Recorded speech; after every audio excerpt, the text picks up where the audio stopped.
Hello aspirants, स्वागत है आप सभी का ज्ञानशाला अकेडमी के यूट्यूब चैनल पर। मैं हूं सुलभ और मेरे साथ आप लोग पढ़ रहे थे मध्य प्रदेश की जनजातियां। आज की क्लास में हम पढ़ेंगे मध्य प्रदेश की जनजातीय संस्थान। मध्य प्रदेश जनजाति हैं तो उनसे संबंधित जनजातीय संस्थान के बारे में हम आज की वीडियो में देखेंगे। तो आइए शुरू करते हैं जल्दी से।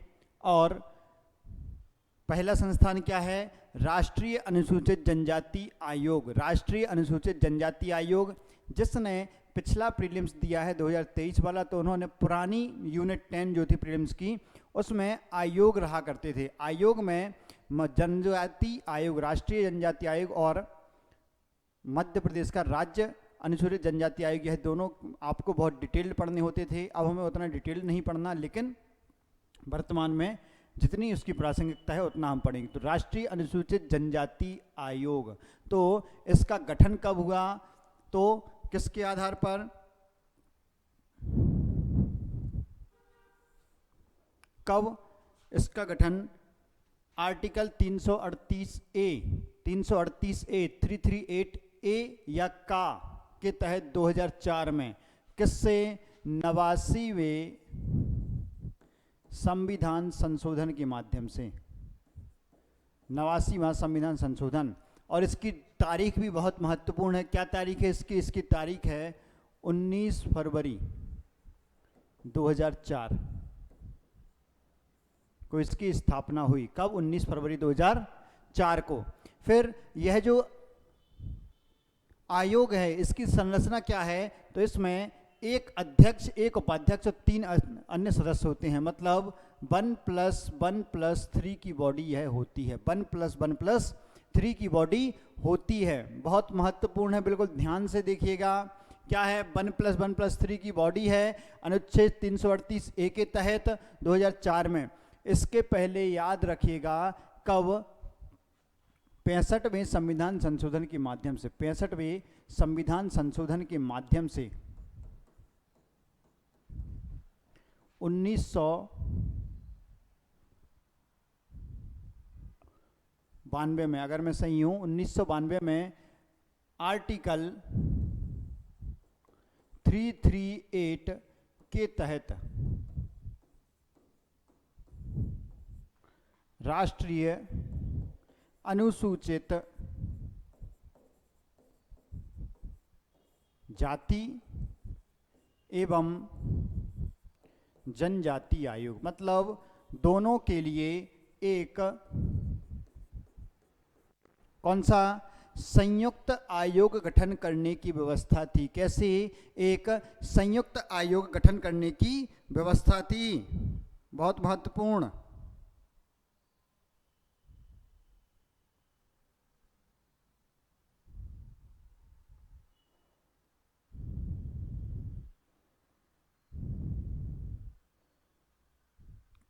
चलिए आगे देखते हैं।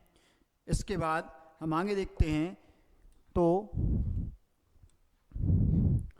एक मिनट, ये क्या है? यह 1990 है। यह 1990 है। 65वें संविधान संशोधन के माध्यम से। कब? 1990 में यह गठित किया गया। लीजिए, इसका स्क्रीनशॉट ले लीजिए। आगे बढ़ते हैं। इसमें जो सदस्य हैं और अध्यक्ष, इनकी नियुक्ति कौन करता है? राष्ट्रपति इसकी नियुक्ति करते हैं। फिर इनका कार्यकाल 3 वर्ष का होता है। कार्यकाल कितना होता है? 3 वर्ष का। और यह अपना त्याग पत्र भी किसे देते हैं? यह अपना त्याग पत्र भी राष्ट्रपति को देते हैं। त्याग पत्र भी किसको? राष्ट्रपति को देंगे। फिर हम इनके कार्यों की बात करें तो इनके प्रमुख कार्य क्या हैं? जो अनुसूचित जनजातियां हैं उनके सुरक्षा उपायों से संबंधित मामलों की जांच करना है। अनुसूचित जनजातियों के सामाजिक आर्थिक सुरक्षा उपाय हैं, उन संबंधी मामलों के, जो मामले इनके पास आते हैं, उसकी जांच करना है। फिर विशिष्ट शिकायतों की जांच करना है, जो विशिष्ट शिकायतें इन्हें प्राप्त होती हैं। इसके बाद अनुसूचित जनजातियों के सामाजिक आर्थिक विकास की योजना प्रक्रिया में भाग लेना है। सरकार को इस संबंध में सिफारिश करनी है और अलग अलग मामलों पर सरकार को सलाह भी देनी है अनुसूचित जनजातियों से संबंधित। तो यह क्या? राष्ट्रीय अनुसूचित जनजाति आयोग।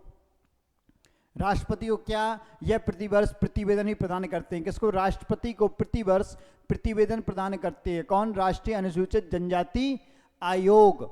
याद रखिएगा। फिर अगली बॉडी है हमारी, अगली जो संस्था है वह कौन सी, मध्य प्रदेश राज्य अनुसूचित जनजाति आयोग। मध्य प्रदेश राज्य अनुसूचित जनजाति आयोग, यह क्या है, यह भी सांविधिक बहुसदस्यीय आयोग है। वैसे तो संविधान में भी इसका उल्लेख है, मध्य प्रदेश में अलग से एक्ट के द्वारा भी। इसकी जो संरचना है यह क्या है, 1+2 की संरचना है, एक अध्यक्ष और 2 सदस्य। क्या, एक अध्यक्ष और 2 सदस्य, 1+2 की बॉडी है ये, एक अध्यक्ष और 2 सदस्य, 1+2 की बॉडी। और इसमें क्या, कम से कम जो टोटल 3 सदस्य हैं, 3 में से कम जो 2 सदस्य हैं, कम से कम 2 सदस्य एसटी के होने चाहिए, जिनमें से 2 किससे, एसटी से होने चाहिए। टोटल 3 हैं, 3 में से 2 किससे होने चाहिए, एसटी से। फिर इनकी नियुक्ति कौन करेगा, राज्य सरकार। याद रखिए वहां कौन कर रहा था, वहां राष्ट्रपति कर रहा था, और यहां पर कौन करेंगे, तो राज्य सरकार करेगी, ना राज्यपाल करेगा, ना मुख्यमंत्री करेगा, ना राष्ट्रपति, राज्य सरकार की बात की गई यहां पर। फिर इनका कार्यकाल वही राष्ट्रीय आयोग जैसा 3 वर्ष का है। अब नियुक्ति राज्य सरकार कर रही है, तो त्यागपत्र भी किसको देंगे, राज्य सरकार को। तो इसका ये अपना त्यागपत्र भी राज्य सरकार को सौंपते हैं, और रिपोर्ट प्रतिवेदन भी प्रतिवर्ष किसको देते हैं, राज्य सरकार को। जबकि केंद्रीय आयोग जो है वो किसको देता है अपना प्रतिवेदन, भाई अपना प्रतिवेदन देता है राष्ट्रपति को। राष्ट्रपति नियुक्ति करते हैं, राष्ट्रपति को त्यागपत्र देते हैं, और रिपोर्ट भी राष्ट्रपति को प्रदान करते हैं। जबकि यहाँ पर राज्य सरकार नियुक्ति करती है, त्यागपत्र भी राज्य सरकार को, और रिपोर्ट भी किसको, राज्य सरकार को प्रदान किया जाता है। चलिए, दो संस्थाएं हुई। हम आगे बढ़ते हैं, राष्ट्रीय अनुसूचित जाति जनजाति आयोग और राज्य अनुसूचित जनजाति आयोग मध्य प्रदेश का। फिर हम बात करें, अगली संस्था है हमारी राष्ट्रीय अनुसूचित जनजाति वित्त एवं विकास निगम। कौन सी है, अनुसूचित जनजाति वित्त एवं विकास निगम। विकास निगम, तो इसकी स्थापना कब, 2001 में हुई। कब हुई इसकी स्थापना, 2001 में। और इसका नोडल मंत्रालय कौन सा है, तो जनजातीय कार्य मंत्रालय, अनुसूचित जनजाति कार्य मंत्रालय इसका नोडल मंत्रालय है। और इसका जो गठन किया गया है वो कंपनी अधिनियम है 1956 का। कौन सा, 1956 का कंपनी अधिनियम, 1956 का कंपनी अधिनियम की धारा 25 के अधीन। कैसे, यह है गैर लाभकारी कंपनी, गैर लाभकारी संस्था के रूप में।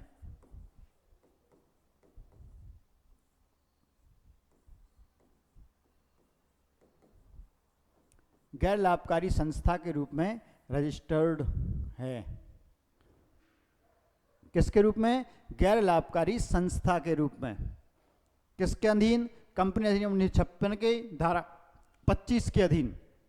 फिर इसका उद्देश्य क्या है, किसका, राष्ट्रीय अनुसूचित जनजाति वित्त एवं विकास निगम का उद्देश्य क्या है, तो अनुसूचित जनजातियों की आर्थिक सामाजिक स्थिति में सुधार करना। इनके लिए आर्थिक सामाजिक कार्य भी करता है। गरीबी रेखा से नीचे जो, या गरीबी रेखा के बराबर जो क्या है, अनुसूचित जनजाति वर्ग के लोग हैं, उन्हें आर्थिक सहायता, ऋण, वित्त उपलब्धता, ये सब प्रयास भी कौन करता है, यह अनुसूचित जाति वित्त एवं विकास निगम करता है। ये क्या है, कॉरपोरेशन, संगठन तो कंपनी है ये।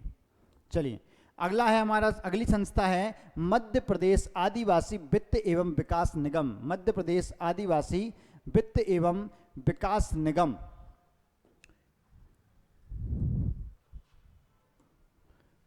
पहले तो मध्य प्रदेश यहाँ गलत लिखा हुआ है, तो केवल इतना कि मध्य प्रदेश आदिवासी वित्त एवं विकास निगम है।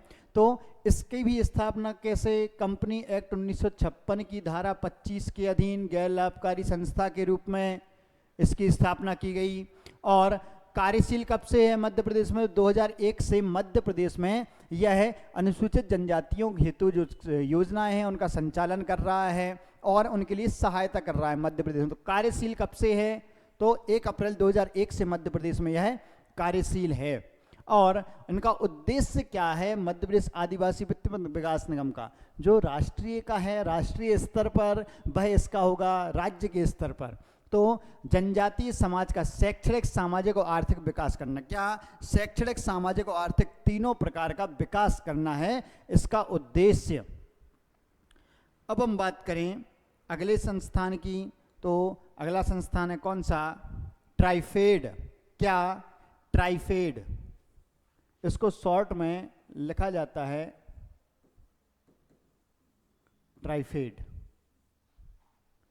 Tribal cooperative marketing development federation of India limited. क्या, tribal cooperative marketing development federation of India limited, TRIFED. महत्वपूर्ण संस्था है, आपके इकोनॉमिक्स में भी यह पूछी जा सकती है, इकोनॉमिक्स में और यहां भी।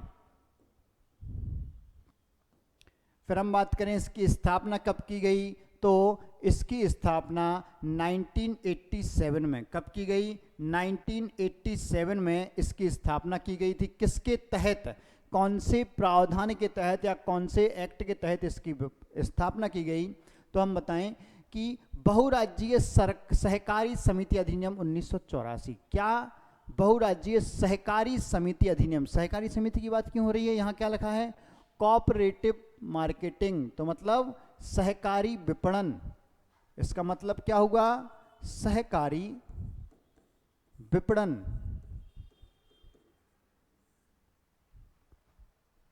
विपणन के लिए है, जनजातियों के लिए सहकारी रूप से विपणन डेवलप करने के लिए क्या है, फेडरेशन। तो सहकारी समिति अधिनियम के तहत गठित है ये, कब, 1987 में, 1984 के एक्ट के तहत।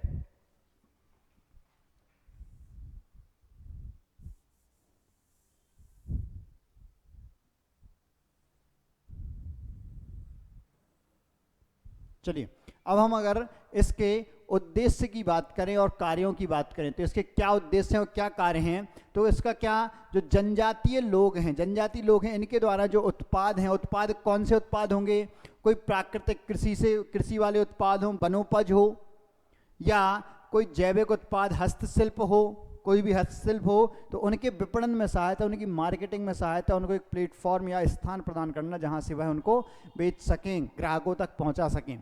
इसके साथ ही आदिवासी कला को ज़्यादा से ज़्यादा लोगों तक पहुंचाना भी इसका उद्देश्य है, और शिल्पकारों को प्रशिक्षण भी देता है। क्या करता है, शिल्पकारों को प्रशिक्षण देता है, उनकी कला क्षमता को निखारना भी इसका क्या है, उद्देश्य, उनकी कला क्षमता को निखारना।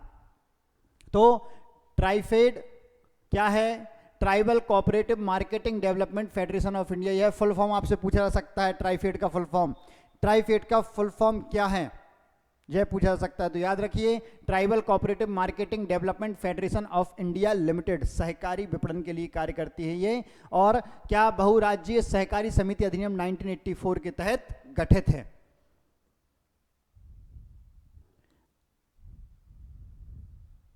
और यह क्या करती है, यह मेलों और प्रदर्शनियों का भी आयोजन कराती है आवश्यकता पड़ने पर, आदिवासियों के शिल्प कला उत्पादों के लिए या उनके शिल्प की जो कलाकृतियां हैं उसके लिए मेलों और प्रदर्शनियों का भी आयोजन कराती है।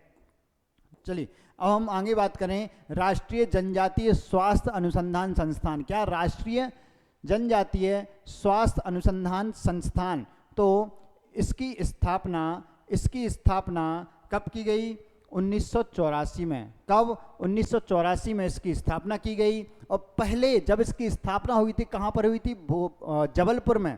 पहले इसकी स्थापना जबलपुर में नेता सुभाष चंद्र बोस मेडिकल कॉलेज में की गई थी। तो वहाँ पर इसका नाम क्या था, क्षेत्रीय जनजातीय आयुर्विज्ञान संस्थान केंद्र, क्षेत्रीय जनजातीय आयुर्विज्ञान अनुसंधान केंद्र। तो यह क्या था, रीजनल था पहले, याद रखिए, इसका पूर्व नाम पूछा सकता है। राष्ट्रीय जनजातीय स्वास्थ्य अनुसंधान संस्थान का प्रारंभिक नाम क्या था, तो क्षेत्रीय जनजातीय आयुर्विज्ञान अनुसंधान केंद्र। और इसका नाम परिवर्तित कब हुआ, 30 साल बाद, 2014 में। और कार्य क्या करता है, तो जनजातीय स्वास्थ्य अनुसंधान क्षेत्र में कार्य, जो जनजातियों को वायरल डिसीज हो रही हैं या रोग संबंधित जो विकार हैं, रक्त संबंधी विकार हैं, टीबी, सिकल सेल एनीमिया, इन संबंध में क्या अनुसंधान करती है, दवा खोजती है और इनके पर रिसर्च भी करती है। तो राष्ट्रीय जनजातीय अनुसंधान संस्थान, स्वास्थ्य अनुसंधान संस्थान। कब? 1984, नाम परिवर्तन 2014 है। और पुराना नाम क्या था? क्षेत्रीय जनजाति आयुर्विज्ञान अनुसंधान केंद्र। अगली संस्था की बात करें तो जनजाति सलाहकार परिषद। क्या? जनजाति सलाहकार परिषद। यह हम अपनी जो दूसरी क्लास थी उसमें भी पढ़ चुके हैं इसके बारे में, जब हम संवैधानिक प्रावधान पढ़ रहे थे। तो जनजाति सलाहकार परिषद है, इसका गठन आर्टिकल 244(1) के तहत किया जाता है। 244(1) के तहत कौन से? जो अनुसूची 5 के 10 राज्य हैं। अनुसूची 5 के 10 राज्य हैं। कौन कौन से राज्य हैं? वो 10 राज्य देख लीजिए एक बार। मैंने आप लोगों को मैप के थ्रू याद भी कराए थे। वह राज्य हैं राजस्थान, गुजरात, मध्य प्रदेश, छत्तीसगढ़, झारखंड, महाराष्ट्र, तेलंगाना, आंध्र प्रदेश, उड़ीसा। कितने हुए ये?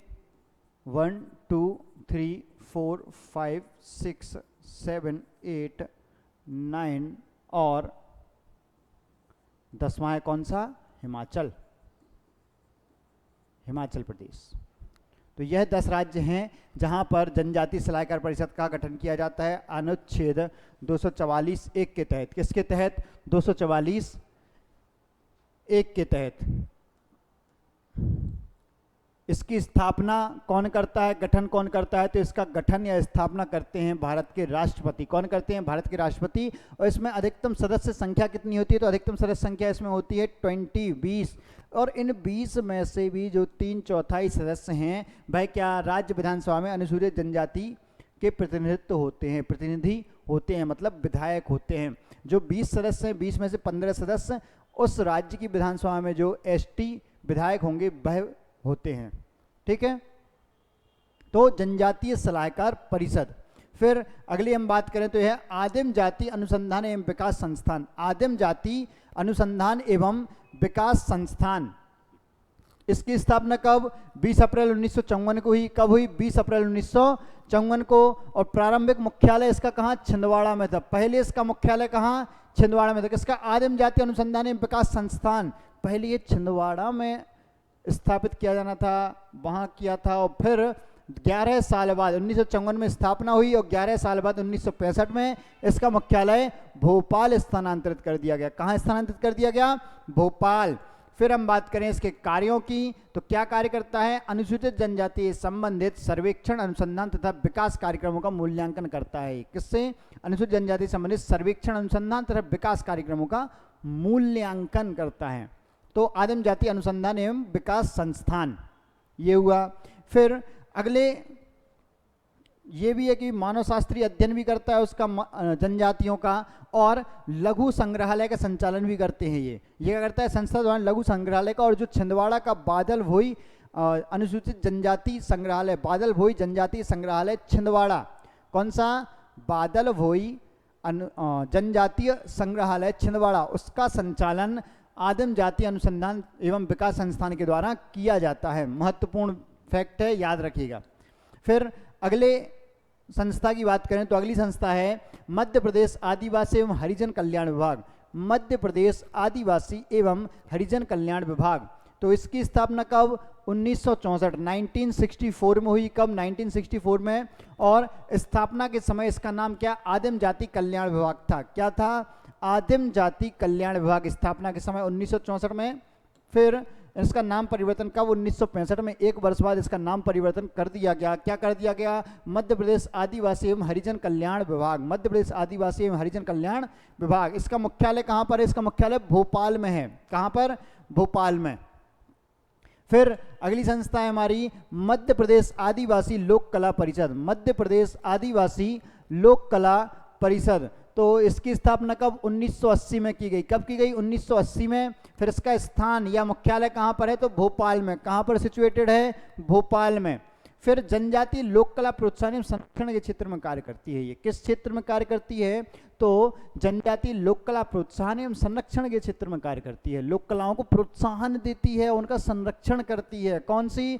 मध्य प्रदेश आदिवासी लोक कला परिषद। लोक कला से संबंधित मतलब लोक गायन भी होगा, लोक चित्र भी होंगे,